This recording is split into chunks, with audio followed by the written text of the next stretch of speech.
Fala pessoal, beleza? Mudei até o cenário hoje aqui porque o meu escritório tá uma bagunça. Final de semestre, tem trabalho espalhado por tudo. Não dá nem para usar o cenário. Então eu fiz um enquadramento aqui que não aparece tanto a bagunça. E eu quero mostrar para vocês nesse vídeo de hoje uma, uma distinção entre contradição, aporia e paradoxo. E vocês vão ver que esse tema é bem legal, é bem legal. Só que ele dá um nó no cérebro. Então, se você quiser acompanhar meu raciocínio, te prepara, porque isso pode dar um nó no cérebro, tá? Vocês vão ver que é uma forma de pensamento super abstrato, mas ao mesmo tempo bem interessante. E da forma como eu explico, eu acho que vai fazer sentido também para você, tá? Então, contradição é a parte mais fácil. Vamos explicar primeiro o que é uma contradição. Contradição é um problema de lógica, certo? Existe uma contradição quando você tem uma proposição que é o contrário da outra, ou que nega completamente a outra, que faz uma oposição simétrica em relação a outra proposição. Por exemplo, subir para baixo, né? Ou descer para cima, perceberam? Tu tem uma proposição que refuta totalmente e de uma forma linear, né, a outra proposição, tá?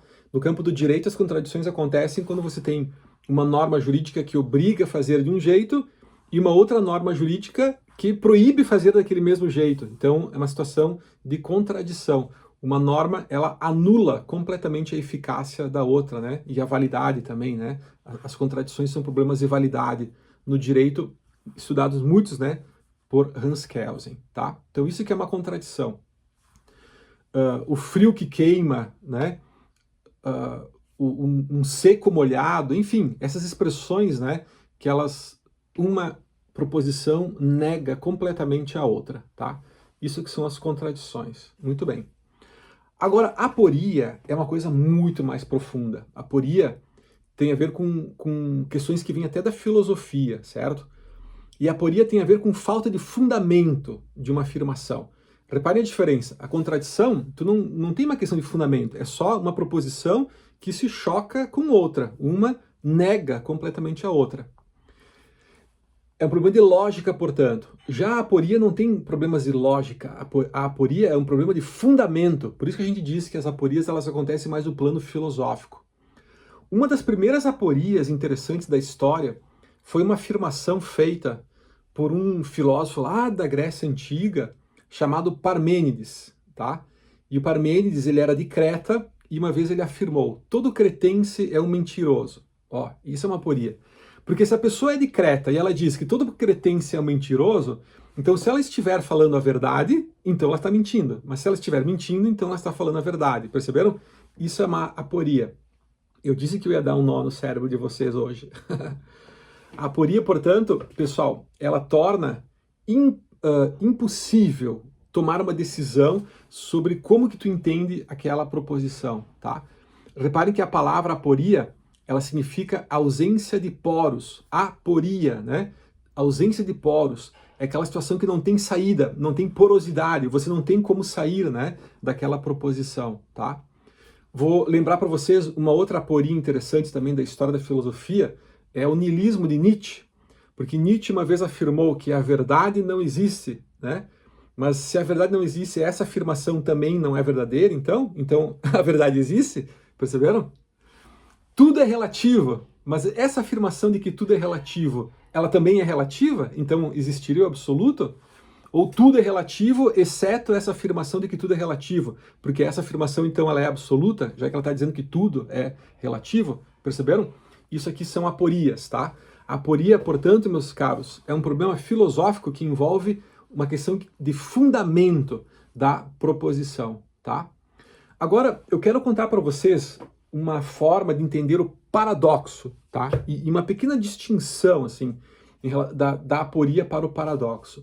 E eu vou pegar como ajuda, né, para explicar para vocês isso, a teoria da forma de um matemático britânico chamado George Spencer Brown. George Spencer Brown publicou um livro, se não me engano foi nos anos 40, anos 50, chamado The Law of Forms. E esse livro ele é muito interessante, é de teoria matemática mesmo, tá?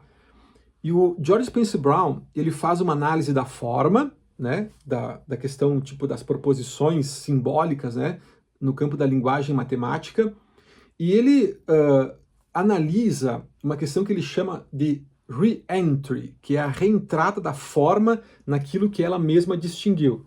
Tô dando os conceitos, né? Já estou assustando a galera, hein? Mas calma, fica comigo. Olha como isso é interessante, tá? A ideia de você reentrar a forma de distinção naquilo que já foi por ela distinguido é o que gera o paradoxo, certo? Que é diferente da aporia. É isso que eu quero mostrar para vocês. Existe diferença entre aporia e paradoxo, tá? A aporia é aquela situação que você não tem saída. O paradoxo não. O paradoxo ele te exige uma saída. O paradoxo você tem que inventar algo para você ter uma saída. Você precisa criar uma assimetria da relação paradoxal para você poder continuar. E o paradoxo, portanto, ele é uma energia que motiva a criação de novas ideias, a própria, enfim, evolução, né, de um sistema baseado em comunicação, em sentido, né, um sistema simbólico e etc. Tá? Vou dar um exemplo de um paradoxo, para vocês verem como ele é diferente da aporia. Bertrand Russell, o grande matemático, né, da teoria dos conjuntos, ele fez a seguinte indagação. Um conjunto que contém todos os conjuntos, ele também contém a si mesmo? Olha que interessante. O conjunto, vocês lembram isso da escola, né? O está contido, não está contido, né? Se tu tem um conjunto que contém todos os demais conjuntos, esse conjunto ele também contém a si mesmo? E se ele contém a si mesmo, quem contém o conjunto que contém todos os conjuntos? Aqui que é o paradoxo, tá, pessoal? Bertrand Russell, ele descobriu uma forma de você resolver esse tipo de problema, tá? Ele criou a ideia do conjunto hipotético fundamental, ou seja, a gente inventa a existência de um conjunto hipotético ele não existe no mundo real, tá? Ele é só uma hipótese, uma proposição científica que serve para dotar de validade a proposição de que existe um conjunto que contém todos os demais conjuntos, tá? Vocês estão achando que isso aqui é uma coisa que não tem nada a ver com o direito? Bom, vou lembrar para vocês agora do conceito de norma hipotética fundamental de Hans Kelsen, hein? Estão percebendo de onde que vem o negócio, turma? Repara, Hans Kelsen, galera, quando ele analisou a ideia de um ordenamento jurídico baseado num sistema mais complexo que abrange Constituição, leis infraconstitucionais, etc., né? A parte da dinâmica, né, de um ordenamento jurídico, cara, ele fez essa pergunta também. Se a Constituição Federal de um país é a norma superior que fundamenta todo o direito, quem fundamenta a Constituição? Tadá! Poderia Hans Kelsen cair na tentação de dizer que o fundamento da Constituição é a Assembleia Constituinte, é a democracia, é o Volksgeist, o espírito comunitário do povo, é qualquer coisa, né? Que poderia ser um fundamento histórico, princípios, né, de moral, política, de uma comunidade, qualquer coisa. Mas não, na teoria pura do Kelsen, ele não caiu nessa tentação mais fácil, né? O Kelsen, usando a mesma estratégia do Bertrand Russell, disse, não, nós vamos inventar aqui uma norma hipotética fundamental, que é um fundamento inventado como uma hipótese apenas para cumprir essa nossa ansiedade cartesiana de ter uma resposta, né, para o fundamento de um ordenamento jurídico que não tem um fundamento, que não precisa ter um fundamento para funcionar, percebem? Então Kelsen pensou ali no conceito de uma norma hipotética fundamental. Mas reparem que o paradoxo ele continua existindo, porque pensem comigo, se a Constituição é a norma que fundamenta todo o direito, a Constituição então não é direito? Ou ela também é direito? E se ela é direito, ela se fundamenta a si mesma? Perceberam? Esse tipo de pergunta é o que coloca, né, o que revela, né, a existência do paradoxo no campo do direito. Que depois de Hans Kelsen, nós temos então esse conceito, né, de norma fundamental como uma estratégia, enfim, né, para resolver esse tipo de problema, tá? Agora, mais recente, pessoal, vocês já ouviram falar de Niklas Luhmann, hein? Nós já falamos vários vídeos no nosso canal sobre a teoria dos sistemas autopoéticos e Niklas Luhmann. Luhmann é o cara que analisa os paradoxos de uma forma, assim, fantástica, né? O cérebro de Niklas Luhmann, ele é incrível, assim, né? Para fazer esse tipo de análise. E aí Luhmann, ele não só fala dos paradoxos, mas ele coloca o paradoxo como uma questão central no âmbito da análise, né, da teoria dos sistemas, pelo menos a partir da década de 90 para cá, né? E, por exemplo, no campo do direito, a diferença entre direito e não direito, ou entre o lícito e o ilícito, ou entre o justo e o injusto, é justa? Hein?